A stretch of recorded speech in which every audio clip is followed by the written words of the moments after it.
Assalamualaikum warahmatullahi wabarakatuh. Apa kabar anak-anak sekalian? Semoga kita semua senantiasa diberi kesehatan oleh Allah Subhanahu wa taala sehingga kita dapat melaksanakan segala aktivitas dengan lancar. Alhamdulillah, Allahu Akbar. Baiklah anak-anak, mengawali pertemuan kita pada hari ini, marilah kita berdoa kepada Allah supaya kegiatan pembelajaran kita pada hari ini bisa berjalan dengan lancar. Mari anak-anak kita berdoa. A'udzubillahi minasyaitonirrajim. Bismillahirrahmanirrahim. Raditu billahi robba wa bil islami dina wa bi Muhammadin nabiyya wa rasula. Rabbi zidni ilma warzuqni fahma. Amin. Anak-anak sekalian, pada pertemuan hari ini kita akan mempelajari materi dengan judul Yakin Allah itu ada. Adapun tujuan pembelajaran pada pertemuan hari ini, yang pertama, peserta didik dapat menjelaskan bukti keberadaan Allah Subhanahu wa taala. Kemudian peserta didik dapat menyebutkan bukti apa saja mengenai keberadaan Allah Subhanahu wa taala. Selanjutnya, peserta didik dapat menunjukkan bukti-bukti adanya Allah Subhanahu wa taala. Yang pertama, kita akan membahas mengenai makna iman kepada Allah Subhanahu wa taala. Anak-anak sekalian, iman kepada Allah merupakan rukun iman yang pertama dari keseluruhan rukun iman yang berjumlah 6. Berapa jumlah rukun iman yang secara keseluruhan anak-anak? Rukun iman secara keseluruhan berjumlah 6. Rukun iman meliputi iman kepada Allah, iman kepada malaikat, iman kepada kitab-kitab, iman kepada rasul-rasul Allah, kemudian iman kepada hari akhir atau hari kiamat, serta iman kepada takdir Allah. Anak-anak sekalian, iman kepada Allah artinya kita meyakini dalam hati bahwa Allah itu ada, serta menguatkan keyakinan tersebut dengan ucapan dan tindakan.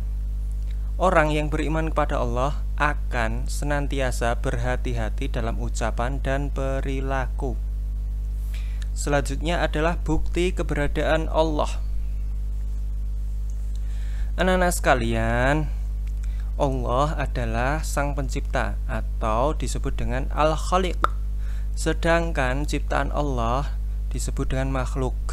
Bukti utama yang menunjukkan adanya Sang Pencipta adalah adanya ciptaan. Sebagai contoh, adanya meja, kursi, handphone, botol, tempat sampah, dan sapu. Semua benda itu tidak mungkin tiba-tiba ada dengan sendirinya. Pasti ada yang membuat, yaitu manusia melalui proses yang panjang. Begitu juga dengan keberadaan alam semesta beserta isinya, seperti pohon, manusia, hewan, matahari, langit, gunung, dan masih banyak lagi. Semua hal yang telah disebutkan tadi pasti ada penciptanya. Siapa? Yaitu Allah Subhanahu wa taala.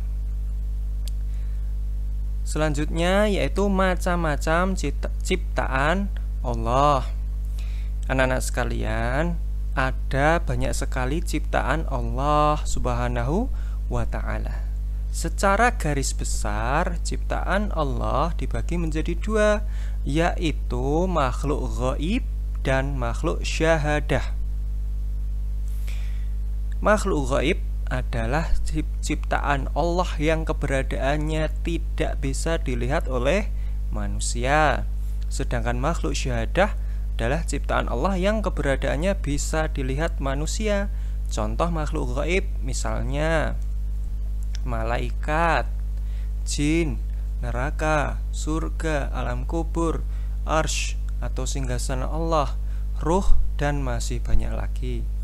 Adapun contoh makhluk syahadah antara lain manusia, hewan, pohon, batu, tanah, langit, dan masih banyak lagi.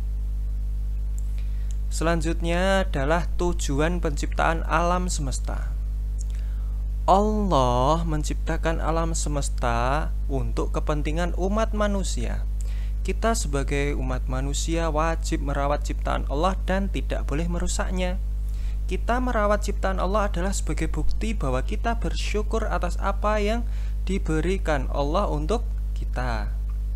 Allah Subhanahu wa Ta'ala menciptakan berbagai hewan untuk dimanfaatkan manusia, baik dimanfaatkan dagingnya, susunya, telurnya, atau bulunya.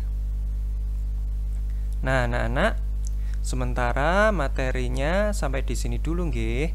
Untuk tugas hari ini, kerjakan soal pada modul halaman 26 sampai 27.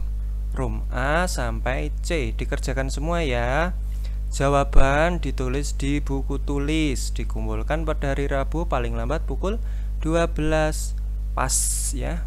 Pak Fajrin ulangi, kerjakan soal pada modul halaman 26 sampai 27, Rum A sampai C. Jawaban ditulis di buku tulis, dikumpulkan hari Rabu paling lambat pukul 12. Pas.